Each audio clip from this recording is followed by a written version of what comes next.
Assalamualaikum warahmatullahi wabarakatuh. Waalaikumsalam. Ya. Sebelumnya saya ingin mengucapkan terima kasih kepada Bapak Dr. Wahyu yang telah mengizinkan saya untuk presentasi di komunitas sedekah ilmu, dan kepada para dosen saya, dan ternyata di sini juga banyak sekali teman-teman dan kakak tingkat ketika kuliah ya. Terima kasih telah bergabung. Hari ini saya akan memaparkan materi tentang bagaimana mencegah stres selama pandemi COVID-19 dengan mikrobiota. Perkenalkan Bapak Ibu, nama saya Anggita Rahmi Afsari. Saya adalah dosen dari jurusan Biologi UIN Sunan Gunung Jati Bandung. Oke, kita mulai ya. Nah, ini biodata singkat saya, langsung saja ya. Oke, nah seperti yang saat ini sedang kita alami bersama, kita semua sedang mengalami wabah pandemi COVID-19, bukan hanya di Indonesia tapi di seluruh dunia ya. Nah, wabah COVID-19 ini oleh pemerintah Indonesia diatasinya diatasi untuk supaya tidak menyebar lebih luas, itu dengan PSBB atau pembatasan sosial berskala besar. Nah, sayangnya ternyata PSBB ini mempunyai efek yang bagus ya. Bagusnya itu dia memang bisa mencegah tersebarnya virus COVID-19, tapi ternyata punya dampak negatif nih ya. Dampak negatifnya itu adalah ternyata saat ini banyak sekali warga di Indonesia yang merasakan sepertinya sangat stres atau sangat tertekan dengan keadaan atau dengan kondisi PSBB ini. Kenapa kok bisa begitu? Faktornya itu banyak. Nah, sebelum masuk ke faktornya apa saja, kita kenalan dulu dengan stres. Apa sih itu stres gitu ya? Stres itu sebetulnya adalah mekanisme alami dari tubuh ya. Itu adalah metode tubuh untuk bereaksi terhadap suatu kondisi seperti ancaman, tantangan atau hambatan fisik dan psikologi.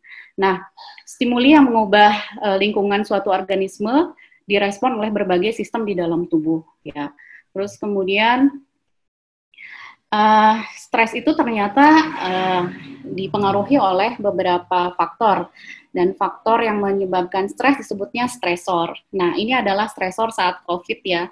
Ada internal, ada eksternal. Internalnya itu adalah ternyata ketika PSBB itu ada merasa ketidakpuasan dengan fisik tubuh yang ternyata kok makin gede sih gitu ya, dan kok kulit saya makin kusam gitu ya. Kemudian yang selanjutnya adalah penyakit, kemudian sifat juga, dan kebosanan. Kalau eksternalnya gimana? Nah, eksternalnya itu seperti kehilangan anggota keluarga, kemudian berkurangnya pemasukan karena kita harus work from home, akhirnya beberapa keuangan menjadi berkurang, ada juga yang terkena PHK, atau ibu-ibu yang di rumah itu gara-gara tugas online anak-anak dari sekolah banyak banget yang bikin kita, pusing banget gitu ya. Nah, gimana sih respon stres tubuh gitu ya? Respon stres tubuh, ternyata tubuh kita itu ada dua respon stres. Jadi yang pertama itu adalah sistem saraf otonom dan hipotalamus hipofisis adrenal. Yang pertama dulu ya kita bahas, yaitu sistem saraf otonom ya. Jadi ketika ada stres dari lingkungan luar gitu ya, yang diterima oleh panca indera kita, maka si stres itu sendiri akan masuk ke dalam panca indera ya, akan seperti misalnya tuh ada melihat sesuatu yang tidak menyenangkan atau mendengar sesuatu yang tidak mengenakan, maka stresor-stresor itu akan diterima oleh panca indera dan akan diteruskan ke otak, yaitu bagian otaknya adalah amigdala. Nah, amigdala itu sendiri adalah area dari otak yang memang berkontribusi atau yang mempengaruhi emosional yang ada di dalam tubuh kita. Nah, kemudian amigdala itu memberikan menginterpretasikan stresor yang diterima dari panca indera itu di otak ya. Jadi kayak menginterpretasikan, oh ini bahaya enggak ya, oh ini berbahaya enggak ya, ini stresor, bukan ya. Nah, kalau misalnya itu memang stresor gitu ya, akan menyebabkan stres, maka amigdala akan memerintahkan hipotalamus untuk mengaktifkan sistem saraf simpatis.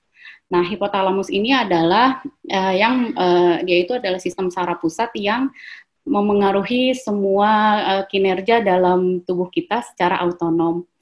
Ya, jadi ini adalah sistem hipotalamus ya. Jadi ada sistem saraf parasimpatik dan simpatik. Nah, kemudian ketika sistem saraf simpatis ini diaktifkan oleh hipotalamus, maka dia akan meminta kelenjar adrenal melalui saraf otonom untuk menghasilkan hormon epinefrin. Nah, fungsi dari hormon epinefrin itu apa sih gitu ya? Jadi kelenjar adrenal menghasilkan hormon epinefrin dan akan didistribusikan melalui aliran darah. Nah, ketika hormon epinefrin ini beredar ke seluruh tubuh, epinefrin membawa sejumlah perubahan fisiologis seperti jantung berdetak lebih cepat, terus kemudian paru-paru menjadi lebih aktif ya. Jadi si paru-paru itu menjadi lebih terbuka lebar karena kan namanya orang stres biasanya kan detak jantung lebih cepat, terus kemudian nafas menjadi lebih cepat gitu ya. Nah, kenapa sih nafasnya lebih cepat? Fungsinya adalah untuk mengambil oksigen sebanyak-banyaknya dari lingkungan supaya tubuh kita mendapatkan banyak sekali oksigen yang digunakan untuk yang akan dikirim ke otak gitu ya. Nah, fungsinya apa? Adalah untuk meningkatkan kewaspadaan, terus kemudian penglihatan, pendengaran, dan indera lainnya supaya lebih tajam. Sementara itu, epinefrin juga di sisi lain itu bisa memicu pelepasan gula atau glukosa. Nah, glukosa dan lemak ya. Nah, glukosa dan lemak ini fungsinya ini adalah sebagai sumber energi bagi tubuh kita, supaya kalau misalnya memang itu stresor yang dari luar itu perlu direspon sangat cepat, maka tubuh kita punya energi untuk lari gitu. Jadi untuk lari menjauhi stresor itu gitu ya. Nah, selanjutnya, nah ini adalah yang kedua, itu adalah sistem hipotalamus hipofisis adrenal. Nah, kalau jika ada stresor dari luar, maka tetap ya sama, itu ada amigdala juga yang akan mendeteksi stresor itu dan akan menerjemahkan ini berbahaya atau tidak. Nah, hipotalamus itu akan memerintahkan kelenjar pituitari ya untuk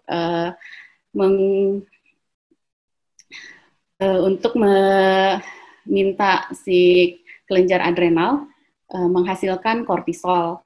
Nah, si kortisol ini nanti akan dikeluarkan melalui pembuluh darah. Nah, sebetulnya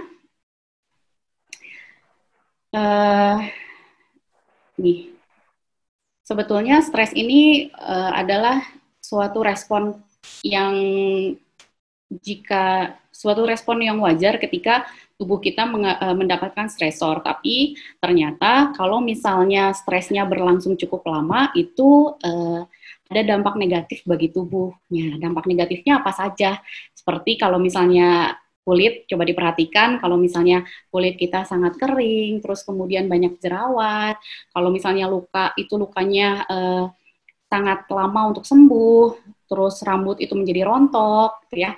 Terus kalau misalnya di daerah otak itu adanya depresi, terus kemudian kok kayaknya banyak bengong gitu ya, ada ketakutan, kecemasan. Kalau misalnya di daerah kardiovaskular itu ternyata pas dicek, kok kolesterolnya tinggi gitu ya, terus tekanan darah tinggi, dan kedua hal itu bisa meningkatkan stroke dan serangan jantung. Dan yang lain, dan di bagian lain misalnya di daerah pencernaan kita tuh jadi diare atau malah menjadi konstipasi ya. Jadi konstipasi itu kayak susah BAB, terus kemudian sakit gitu ya, tidak nyaman di bagian pencernaan dan lain sebagainya. Nah, terkait dengan paparan materi dari Pak Suhara, nah ternyata stres juga bisa mengakibatkan sistem imun menjadi fungsinya itu jadi berkurang. Jadi sistem imun itu berkurang bukan hanya dari adanya virus yang masuk, tapi kondisi stres di dalam diri kita juga bisa membuat si sistem imun kita itu berkurang gitu ya. Oke, selanjutnya, terus solusinya gimana dong gitu ya? Nah, ternyata di dalam tubuh kita itu terdapat triliunan mikrobiota. Kalau dihitung kurang lebih ada 100 triliun sel-sel mikrobiota yang menghuni daerah sistem pencernaan kita. Nah, hasil penelitian menunjukkan bahwa terdapat 1.000 spesies yang berbeda di dalam sistem pencernaan manusia. Mikrobiota itu apa sih gitu ya? Mikrobiota itu adalah suatu kumpulan dari bakteri, archaea, virus, dan jamur yang hidup di bagian tubuh manusia seperti kulit, vagina, hidung, mulut, usus. Nah, disebut juga sebetulnya mikrobioma. Mikrobioma yang berasosiasi dengan mikrobiota itu adalah yang berasosiasi dengan manusia itu dinamakan mikrobiota, tapi istilah orang awam akhirnya mikrobioma dengan mikrobiota itu adalah istilah yang sama. Nah, jumlah mikrobiota di bagian mana sih yang paling banyak? Nah, ternyata jumlah mikrobiota di dalam tubuh manusia yang paling banyak itu adalah di usus gitu ya. Jadi, di usus kita itu ternyata bukan hanya mikrobiota baik aja, tapi mikrobiota jahat juga ada di situ. Nah, mikrobiota baik contohnya itu adalah Bifidobacteria, E. coli, terus Lactobacillus, terus kalau yang jahat itu adalah Clostridium contohnya. Nah, kalau mikrobiota baik itu akan menjaga sistem pencernaan kita.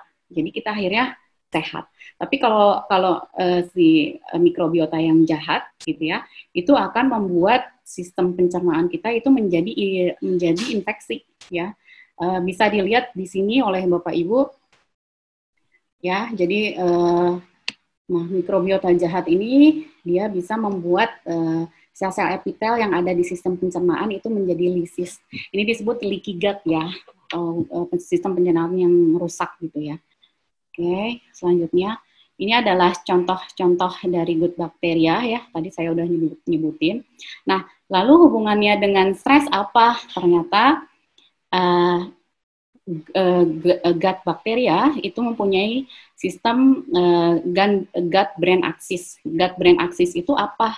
Gut brain axis itu adalah jadi si mikrobiota ternyata bisa menghasilkan neurotransmitter yang dihasilkan juga oleh otak. Nah, ternyata setelah dari hasil penelitian, neurotransmitter yang dihasilkan di otak itu cuma sekitar maksimal 20% aja. 70%-nya itu malah dihasilkan di perut kita gitu. Siapa yang menghasilkannya? Yaitu adalah mikrobiota.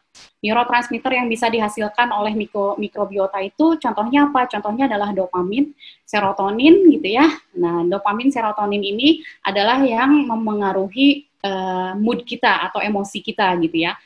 Nah, bisa dilihat di sini ini adalah mikrobiota. Dan ini adalah neurotransmitter yang dihasilkan oleh mikrobiota. Nah, si mikrobiota ini bisa nyampe ke otaknya gimana caranya gitu ya.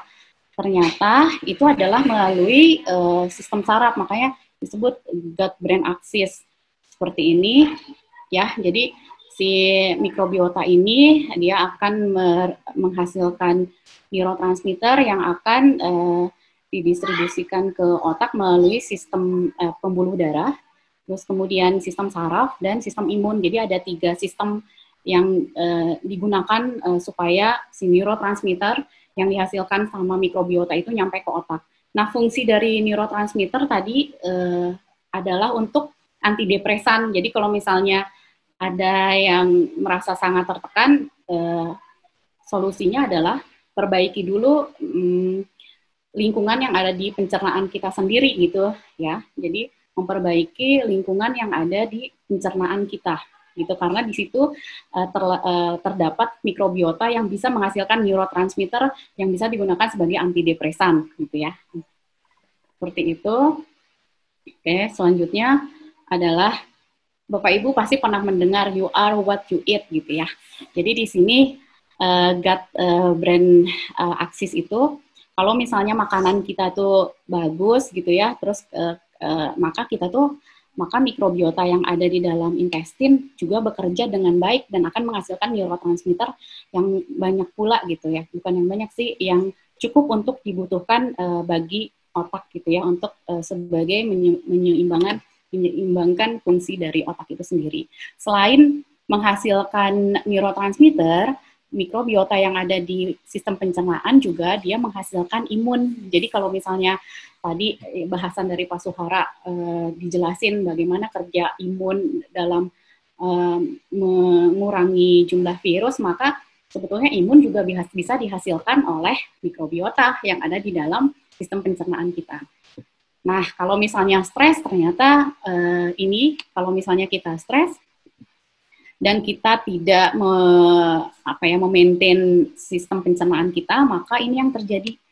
Nah, jadi akan banyak sekali tumbuh gitu ya di dalam di dalam sistem pencernaan kita itu banyak tumbuh mikrobiota yang jahat gitu.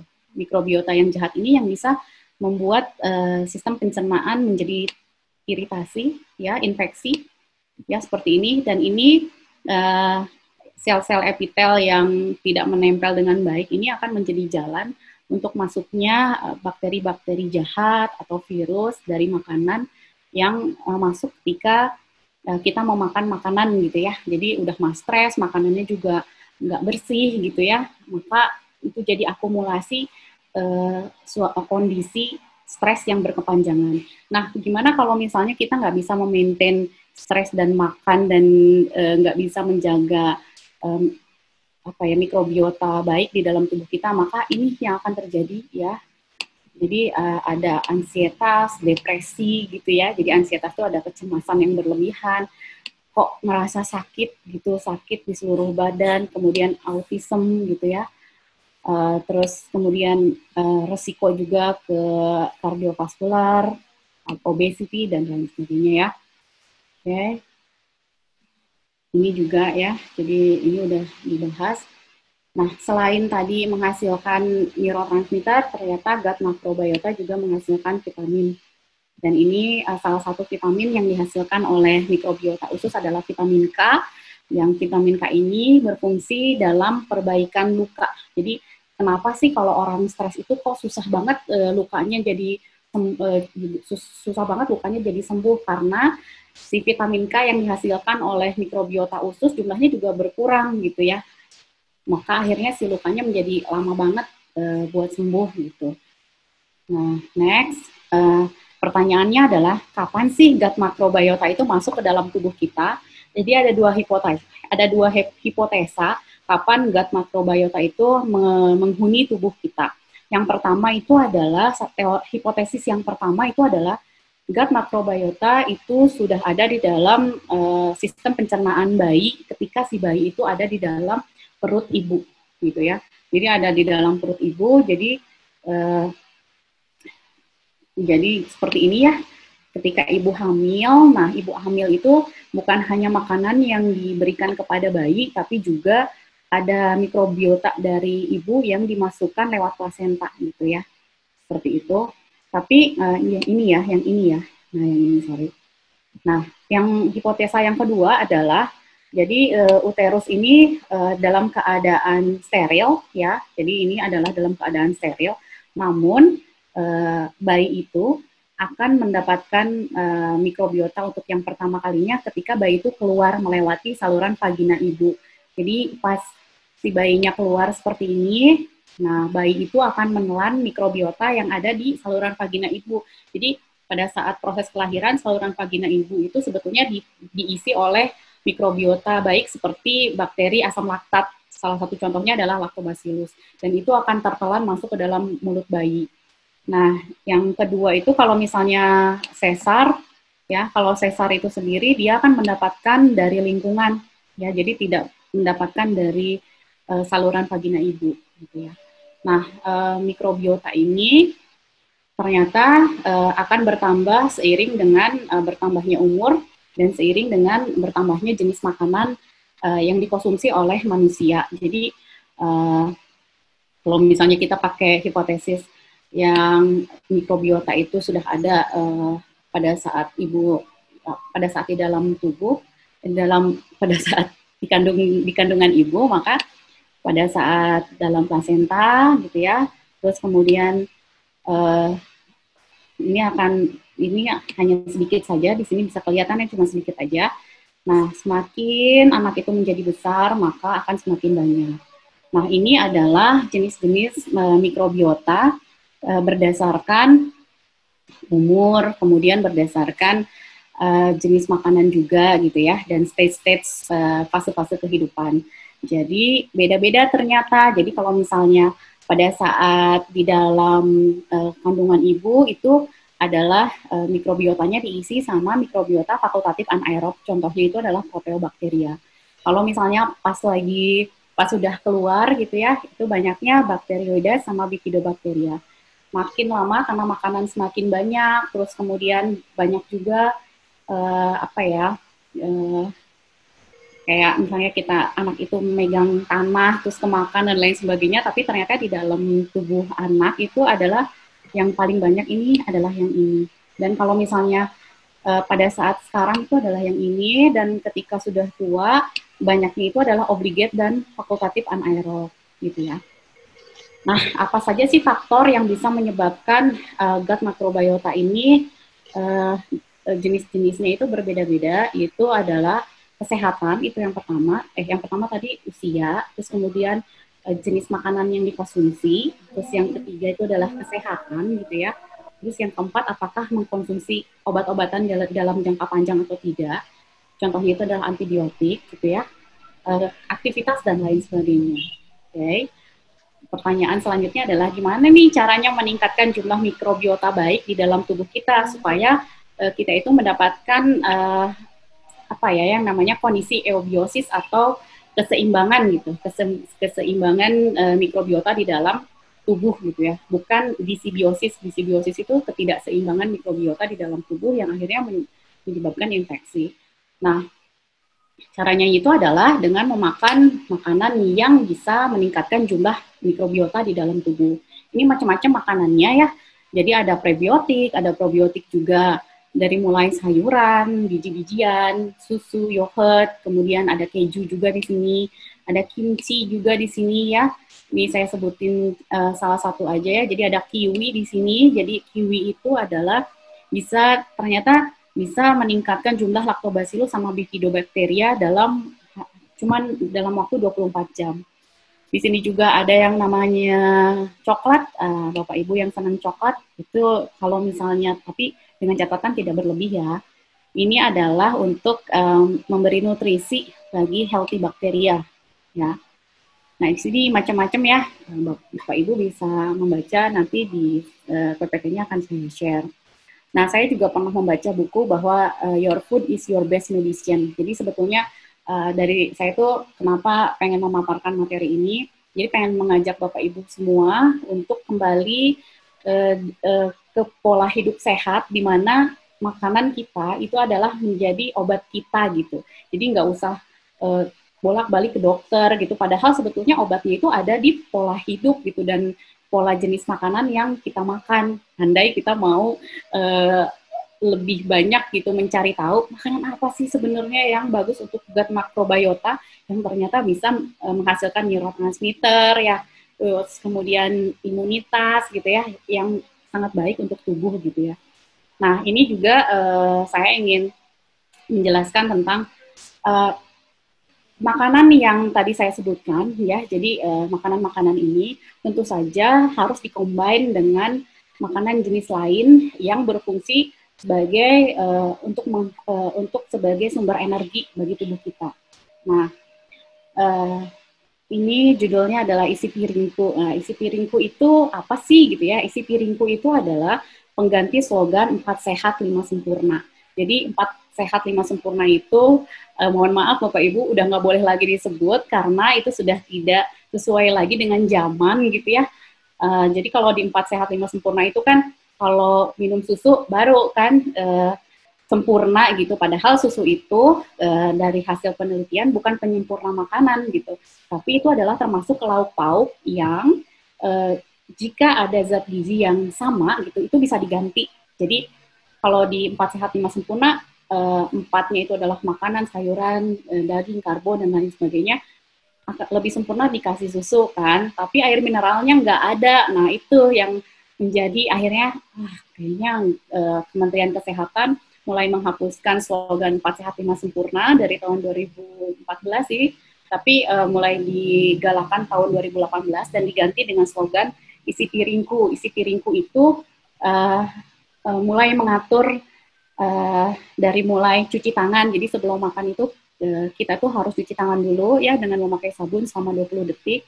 Kemudian isi piringnya juga harus diatur. Jadi ini adalah jadi selain makanan-makanan yang bisa meningkatkan gut makrobiota, tubuh kita juga memerlukan makanan yang digunakan untuk sebagai sumber energi. Untuk apa? Untuk beraktivitas. Jadi percuma dong kalau misalnya kita mengkonsumsi makanan yang bagus untuk pencernaan, tapi tidak mengkonsumsi makanan yang dibutuhkan untuk energi beraktivitas. Akhirnya kita lemas juga gitu kan ya. Nah ini nih di isi piringku selain harus cuci tangan dulu, itu juga ada harus minum air 8 gelas dan kemudian harus dibarengi dengan aktivitas fisik. Oke, selanjutnya ini adalah contoh dari isi piringku yang ya bisa dilihat ya di sini ada karbo, di sini adalah sayuran gitu ya, dan ini lauk pauk dan ini adalah buah-buahan. Nah pertanyaan selanjutnya adalah berapa sih sebenarnya ya proporsinya? Proporsinya adalah segini. Jadi kalau sayuran itu ya sama makanan pokok itu adalah 1/3 ya. Ini adalah menurut Kementerian Kesehatan. Dan kemudian buah-buahan serta lauk pauk. Nah ini susu sekarang masuknya ke lauk pauk ya, dan ini bisa diganti dengan makanan lain, jadi bukan penyempurna lagi. Itu adalah 1/6, masing-masing 1/6. Jadi buah itu 1/6, lauk pauk itu 1/6. Ini adalah contoh 700 kalori untuk makan siang ya. Jadi ada 150 gram nasi, itu sama dengan 3 centong nasi, itu adalah 150 gram. Nah itu sama dengan 150 gram nasi itu bisa diganti dengan 3 buah sedang jadi dari kentang, atau 1,5 gelas mie kering. Ini pasti nggak kenyang ya, tapi ini yang sehat. Nah, lauk pauknya itu ada 75 gram ikan kembung. Segimana sih? Jadi 2 potong, jadi sebesar 2 potong sedang ayam, atau sama dengan 1 butir telur ayam ukuran besar.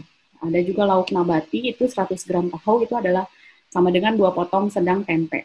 Di sini ada sayuran, ada 150 gram, itu 1 mangkok sedang, dan 150 gram pepaya itu 2 potong sedang, itu sama dengan 2 buah jeruk sedang. Kayak ini ya, jadi selain tadi makan makanan yang bisa meningkatkan jumlah gut makrobiota, kita juga perlu mengatur jumlah asupan kalori di dalam tubuh kita. Supaya apa? Supaya tubuh kita tidak, jadi bagian pencernaan kita itu tidak terlalu penuh. Jadi bagian pencernaan masih ada udara untuk masuk dan masih ada air untuk masuk. Fungsinya untuk apa? Agar si mikrobiota itu bisa berkembang dengan baik gitu. Jadi kalau misalnya terlalu banyak makanan yang tinggi lemak gitu ya, itu akan membuat kerja dari gut makrobiota itu sendiri malah terganggu gitu. Ya, oke. Next ini adalah nama pangan dengan beserta ukuran rumah tangganya. Contohnya itu adalah Havermut, 5,5 sendok besar itu adalah 45. Oke. Ini bisa dilihat ya nanti di PPT yang saya share ke Bapak Ibu selengkapnya.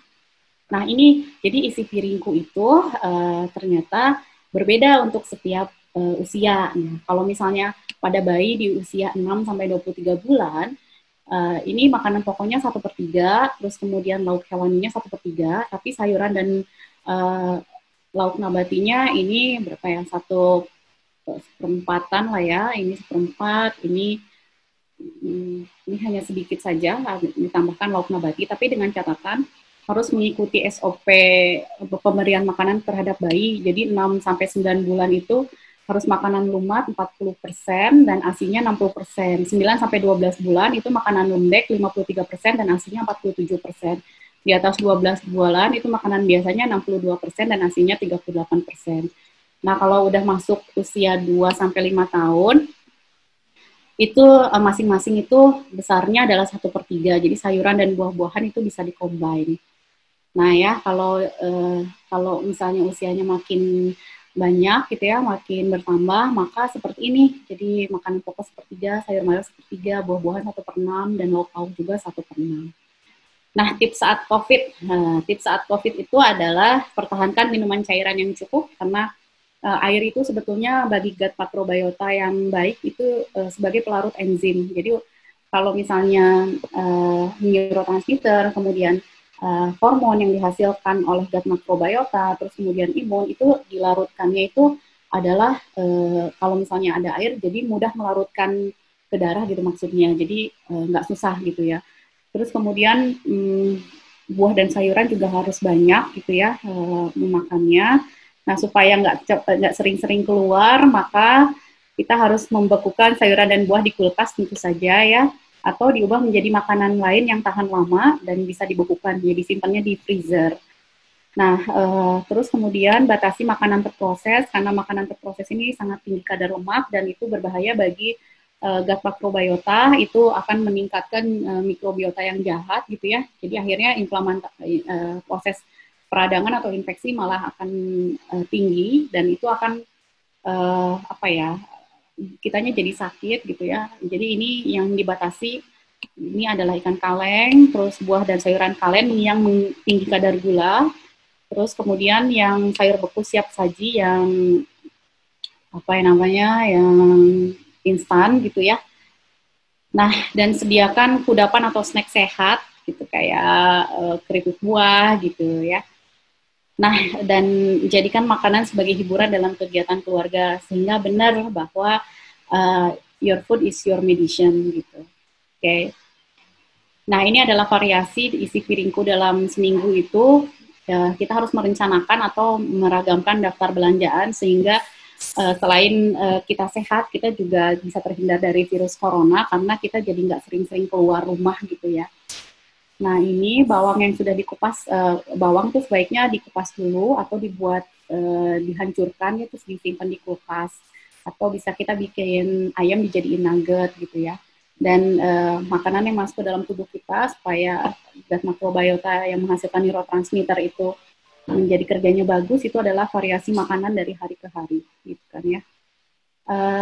Bekukan dan gunakan makanan sisa untuk digunakan kemudian, dan kemudian mulai dari plain sampai yang berbumbu. Ya udah gitu aja, terima kasih.